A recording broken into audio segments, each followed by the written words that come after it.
Assalamualaikum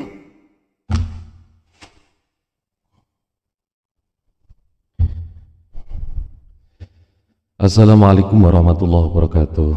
Mari kita awali dengan baca surat Al-Fatihah. Al-Fatihah. Bismillahirrahmanirrahim. Alhamdulillahirabbil alamin arrahmanirrahim maliki yaumiddin. Iyyaka na'budu wa iyyaka nasta'in ihdinas siratal mustaqim. Shiratal ladzina an'amta 'alaihim ghairil maghdubi 'alaihim waladdallin. Amin. Ketemu lagi dengan Pak Findra. Hari ini kita akan membahas mengenai konsep dasar bernyanyi ya secara berkelompok dalam bentuk unisono. Unisono itu apa ya? Unisono itu nyanyi kelompok tapi satu suara. Jadi satu suara itu piye maksudnya? Nadanya sama semua. Jadi kalau do semua, kalau apa itu re semua, kalau mi semua. Jadi misalnya satu suara itu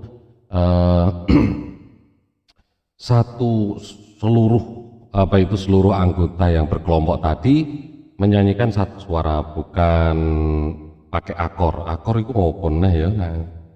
Jadi menjelaskan nanti harus praktek ya, nanti harus praktek di sini ya, praktek di sini.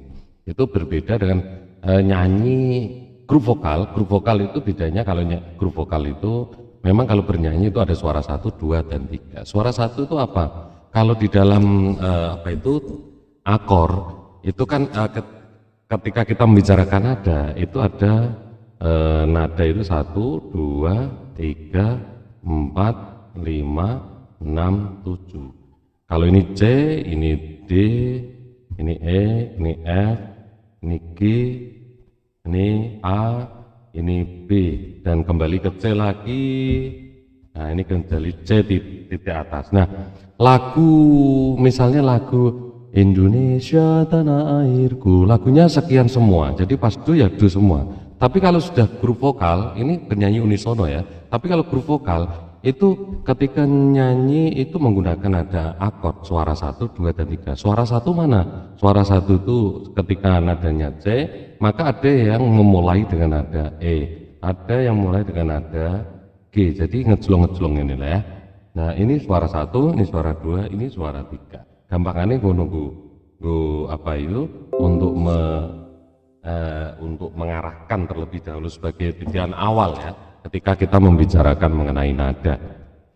Nah masih belum paham, nanti kita akan praktekkan bersama-sama kalau sudah ketemu di pertemuan seperti ini ya. Jadi nanti kalian akan maju satu persatu untuk mempraktekkan, kalian akan berlatih satu persatu untuk mempraktekkan, dan kalian juga akan merasakan bagaimana menyanyi. Walaupun kalian juga bukan seorang penyanyi, kadang ada juga yang memang sudah memiliki bakat menyanyi, perlu ditata. Kadang ada juga yang memang sudah pro ya, penyanyi memang penyanyi penyanyi di genre apapun untuk menyanyi is okay ya, mau genre dangdut, mau pop, mau rock. Jadi kalian tidak perlu menjelekkan salah satu genre musik ya, style musik.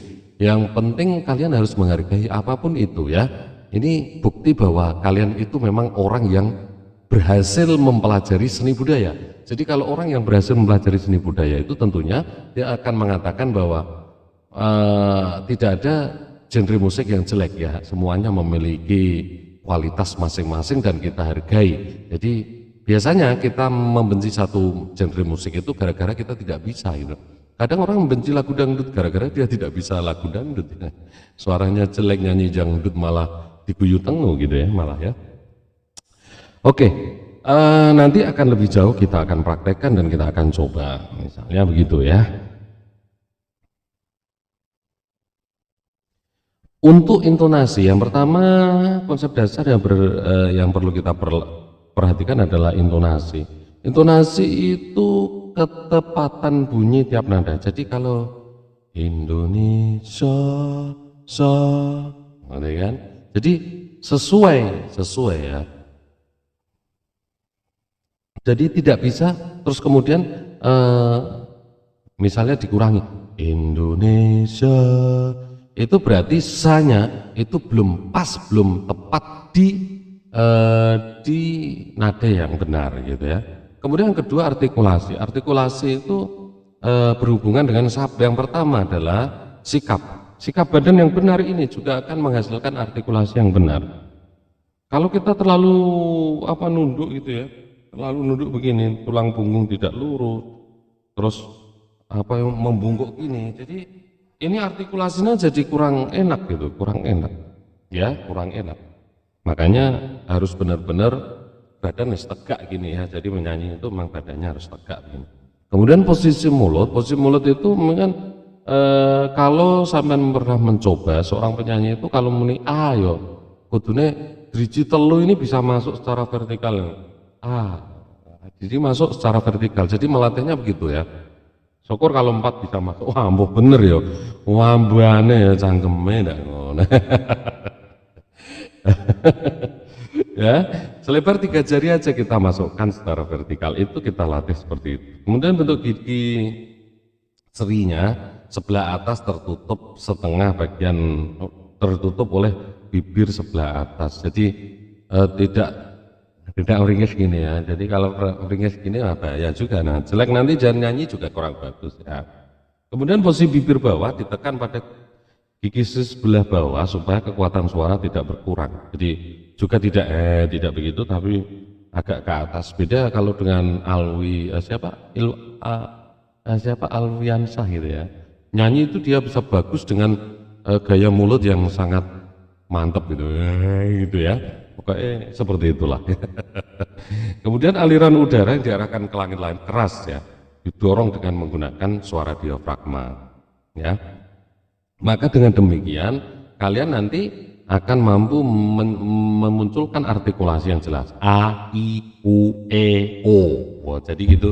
Jadi benar-benar artikulasi ini jelas. Jangan nyanyi itu. Misalnya sholawatan.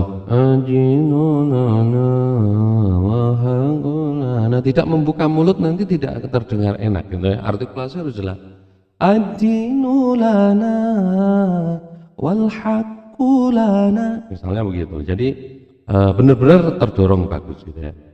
Kemudian latihan vokalis ya, di dalam buku praktis ya musik biasanya itu banyak orang yang memberikan teknik-teknik vokal secara baku. Jadi band bunyi huruf-huruf hidup itu benar-benar a i u e nya itu benar-benar muncul gitu. Jangan i jadi e gitu. Tapi tidak terlalu lebih juga, misalnya Indonesia sampai begitu, jadi tidak perlu juga sampai Indonesia. Jadi biasa aja, iya Indonesia gitu, bukan sampai begitu tidak. Jadi normal orang mengucapkan i itu seperti apa, normal juga seperti apa. Ini nggak usah terlalu lebih juga sih ya. Kemudian teknik pembentukan bunyi vokal, ya teknik pembentukan bunyi vokal. Ketika a tadi tidak terus kemudian ketika ada huruf A itu selebar 3 jari, tidak harus begitu, tetapi nanti kalau sudah mampu mengatur dengan baik, bahkan tidak begitu lebar pun A akan mampu keluar dengan artikulasi yang jelas ya. Misalnya kalau dalam qori itu walan tahinu zanu wa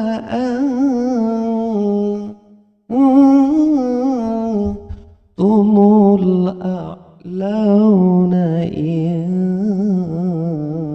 gitu ya, dan selanjutnya ya seperti itu. Jadi kadang tidak terlalu a juga bisa, karena memang ada huruf-huruf tertentu yang tidak harus diucapkan dengan 3 jari masuk gitu ya.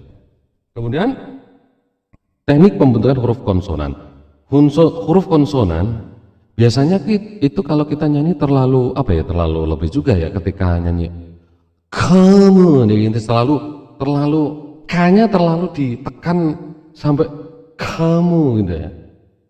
Kau adalah, tidak terlalu begitulah, itu terlalu lebih, tapi biasa aja, tapi benar-benar kamu misalnya juga kamu ya udah bisa bilang kamu dia, jadi k-nya keluar tapi tidak terus kemudian gitu ya, tapi k mengucapkan k, kemudian b tidak terus kemudian b, tidak seperti yang ngaji pas ketika nanti pada saat digunakan di ba dengan ba itu kalau di lagu nasional tidak terus kemudian bendera, jadi tidak terus kemudian menggunakan ba yang diucapkan oleh pada saat ngaji, dan harus itu dibedakan ya. Jadi misalnya kalau ada, jadi tidak bisa, mungkin kof itu tidak terus kemudian menggunakan kof gitu ya. Jadi kalau maka ya k gitu ya. Tapi kalau kaf itu hampir sama ya, k dengan k menyanyi itu hampir sama. Jadi ada tertentu yang memang sama, ada tertentu yang tidak, ya. Seperti itu ya. Jadi jangan sampai salah. Harus dibedakan antara ngaji dan menyanyi. Dan memang ngaji itu butuh guru khusus yang harus mempelajari nama tausyih. Ya, jumlahnya ada sekitar berapa mas saya sekarang tausyih? Ada 7 lagu ya, 7 lagu nanti bisa dipelajari. Ara ta'ira fa'adha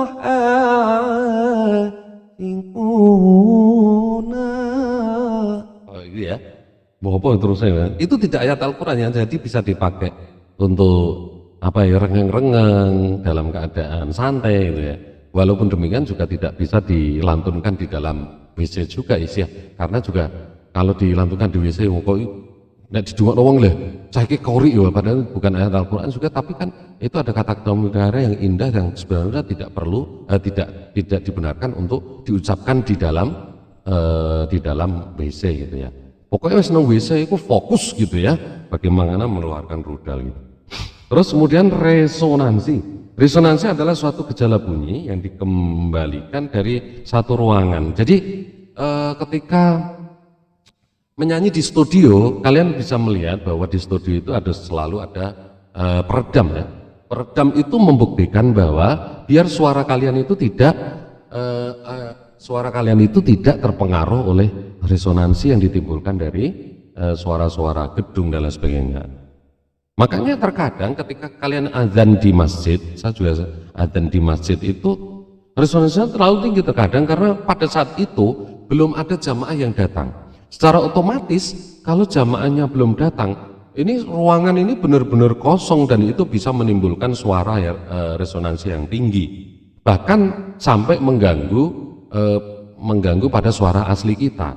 Terkadang masjid yang demikian banyak disukai. Kenapa? Karena ketika adzan itu walaupun tidak begitu banyak echo, tidak begitu banyak pantulan, tapi sudah dibantu oleh ruangan ini, malah justru akan menjadi enak ya. Satu saat memang begitu, jadi tidak menyalahkan juga.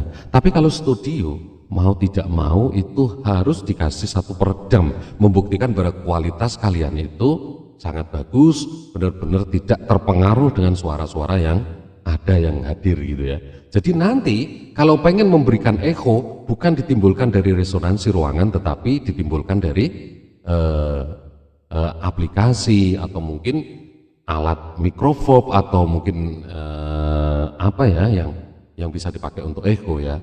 Pakai soundcard juga terkadang ada echonya. Cuma echo yang memang paling tepat kalau kalian memilih di mikrofon itu ukuran 26. Kalau di ada tulisan misalnya ada pilihan, ada delay, ada apa, pilih aja yang reverb. Reverb itu memang echonya itu tidak mempengaruhi suara kita. Cuman ada buntutnya tapi tidak begitu terasa gitu. Tapi tes gitu, jadi ada ekonya tapi tes gitu. Misalnya ini saya gunakan ini eko kaitannya eko reverb ya. Kalau tanpa eko begini mungkin. Nah ini tanpa eko ya. Kalau dipakai juga nggak apa-apa sebenarnya. Kalau di dalam studio suara seperti ini tuh tanpa menggunakan eko ya harus seperti itu memang aslinya, kemudian diolah menggunakan aplikasi itu ya. Tapi kalau langsung pakai eko, hati-hati juga, kalau terlalu over juga kurang enak. Cek, halo, itu ada echo-nya. Ini echo yang kita gunakan saat ini adalah echo reverb. Sholli wa sallim daiman ala Ahmada. Sholli wa sallim daiman ala Ahmada wal ali wal ashab biman qad wahada wal ali والأصحاب من قد وحدا. Tes, halo, cek, cek. Nah itu pakai echo ya, sudah diolah. Biasanya suara yang biasa menjadi lebih keren ya, biasanya begitu. Kita kurangi echonya. Cek. Nah, sekedar pas saja ya. Kemudian pernafasan. Ya, waktu menghirup udara diusahakan pelan-pelan aja untuk latihannya. Taruh di perut, tahan itu sampai lama ya, jangan sampai di malah ditokno guriatut ngentut malah ya. Tahan selama mungkin. Ini juga bisa ngetes jantung juga ya. Kalau kalian bisa mampu menghirup udara melalui hidung pelan-pelan, terus ditaruh di perut, dikencengke perutnya, tahan kurang lebih ya sekitar 15 detik atau berapa, nanti dilepaskan melalui mulut pelan-pelan ya. Itu kalau Anda mampu melakukan itu biasanya jantungnya sehat ya. Udah ya, ulangi ya, 1, 2, 3.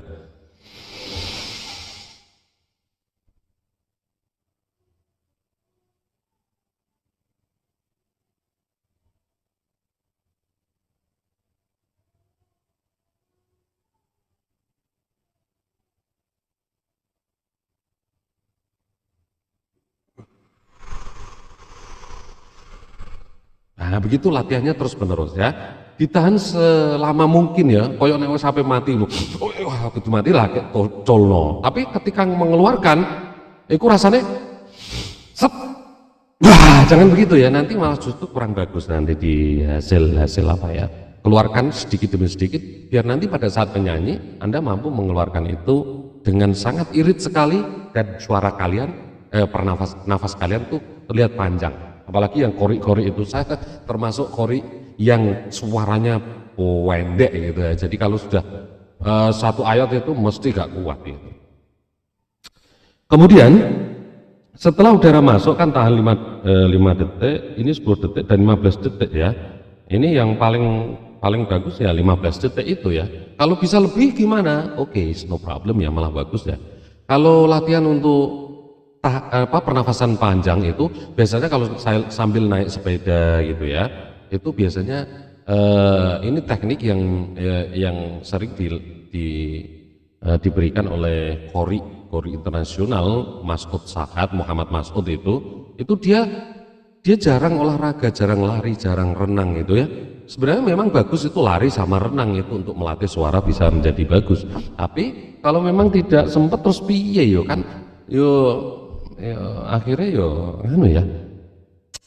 yo gak pernah latihan kan gitu ya. Makanya pada saat di perjalanan itu menggunakan teknik dengan cara menahan nafas, diambil dihirup dari hidung terus ditahan di dalam perut selama mungkin gitu ya. Kalau sudah hampir habis nafasnya kemudian dikeluarkan sedikit demi sedikit melalui mulut dengan cara desis. Cara berarti nyebul lilin itu gak sampai mati gitu ya. Terus kemudian yang terakhir ada pembawaan. Salah satu keberhasilan seorang penyanyi itu memang pembawaan ya. Pembawaan yang baik, terus intonasinya bagus, sesuai dengan musik ya kan. Intonasinya sesuai dengan nada-nadanya, terus mampu menginterpretasikan karyanya, kemudian mampu membawakan itu dengan keren gitu ya. Sedih juga dibawakan dengan sedih tetapi tidak mengurangi artikulasi. Kalau misalnya ku menangis tapi ketika menangis itu malah justru merusak artikulasi jadi jelek gitu ya. Jadi walaupun dia kata-katanya menangis tapi dia tidak terus kemudian merusak artikulasi, maksudnya begitu. Jadi pembawaan itu terus kemudian tidak tidak asal terus kemudian meninggalkan artikulasi, kemudian intonasi, pernafasannya jelek dan lain sebagainya. Jadi biasanya kan kalau ada yang nyanyi lagu dangdut itu yang lagunya siapa itu, Ampunilah gitu ya, itu kan ada lagu nangis-nangis juga sampai begitu ya kan. Tapi ketika kayak orang sentik-sentik gitu, itu harus benar-benar dipaske gitu ya, dipaske jangan sampai merusak lagu ya itu ya.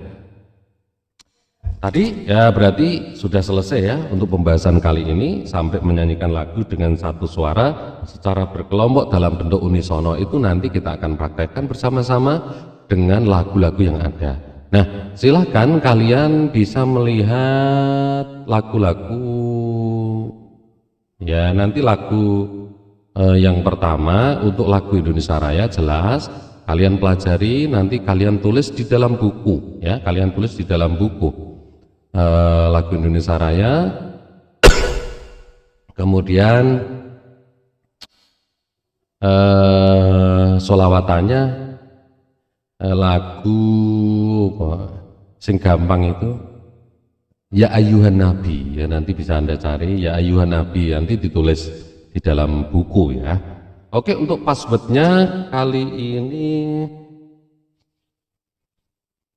password opo ya, password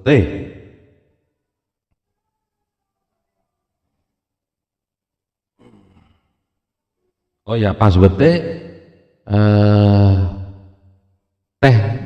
teknik berlatih pernafasan ya.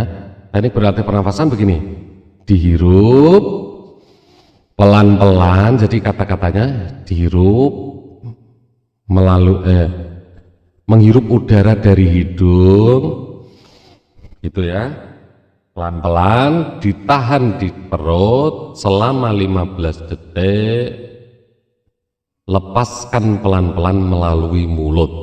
Ulangi ya, itu jadi password di daftar hadir ya. Menghirup udara melalui hidung pelan-pelan, setelah masuk ditahan di dalam perut selama 15 detik, kemudian dilepaskan melalui mulut pelan-pelan sampai berbunyi dengan suara mendesit gitu ya, suara mendesit. Oke ya, saya ulangi. Menghirup udara melalui hidung pelan-pelan, tahan di dalam perut selama 15 detik, kemudian dilepaskan menggunakan mulut dengan cara mendesis atau pelan-pelan juga gitu ya. Terima kasih untuk pertemuan kali ini, semoga bermanfaat. Kurang lebihnya mohon maaf. Assalamualaikum warahmatullahi wabarakatuh.